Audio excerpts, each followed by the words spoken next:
Over the years, we have compiled quite the sports library, and as you can see, we are a pretty organized bunch.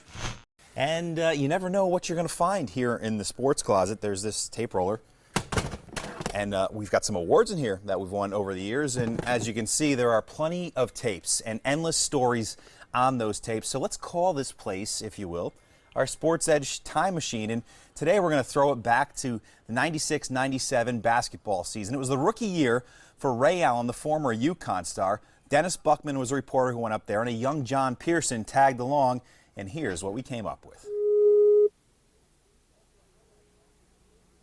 Allen with Iverson on him, throws one up. After a highlight-packed 3 years at UConn, Ray Allen opted for the big Bucks.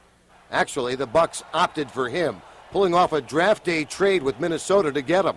Definitely, I think I made the right decision for myself and for my family. And I'm sure now that in the situation I am, I feel like I'm more easily accessible to the people in the state of Connecticut. I'm allowed to do more things that I'd say probably wouldn't have been able to do last year.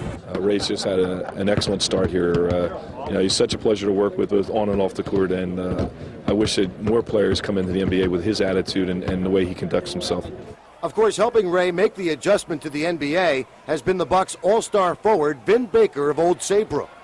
He's been great on the court, and he's been great off the court. He's a terrific kid, and on top of that, he's a talented kid. And he's been a big part, a very intricate part of us winning more ball games this year. And having him be from the hometown has been great too. And when I see something may be wrong or something that he may be struggling with, I feel it's on me to go out and try to help him with it. For me coming in, that was important to me, knowing that I was kind of like a little bird, and he was mama bird and papa bird, and I was under his wing, and he was sheltering me, always talking me through certain things, and that made it a lot easier on me. For Ray, the hardest adjustment so far has been the move to Milwaukee. It's just not Connecticut. It's hard to keep in contact with a lot of people in the state of Connecticut, so for everybody who's watching, and I'm still the same person, it's just, I'll get around to them sooner or later. Of course, the NBA offers a lot of good reasons for a player like Ray to leave college early. A couple of million good reasons a year, actually. The first thing I bought was my mother's house. That was the first thing I bought, and I think the second thing that I bought was transportation for me out in Milwaukee. So, I haven't really splurged, so to say, and I think that'll be somewhere down the line when I have everything comfortably and I can enjoy the finer things. Did you get like a '68 Ford Granada or something like that? Nah, I have a Range Rover. He's got a car, a house, and he's got game, as the Suns' Rex Chapman learned after being posterized by Ray earlier this season.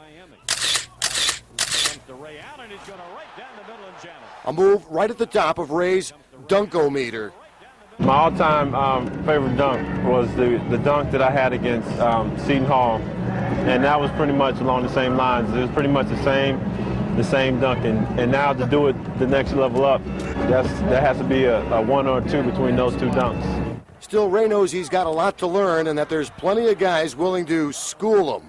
I have guys that, I can start naming them right now, but I'm sure everybody knows who plays the 2 spot in the NBA for any given NBA team. So that's been the toughest for me, trying to go out there and be offensively minded, but at the same time, lock some guys up. Ray says he's absolutely positive he made the right decision in leaving early for the NBA, although he admits there are times when he misses being a Husky. I say, I'd love to still be there right now because they look like they're having a great time. In Boston, I'm Dennis Buckman.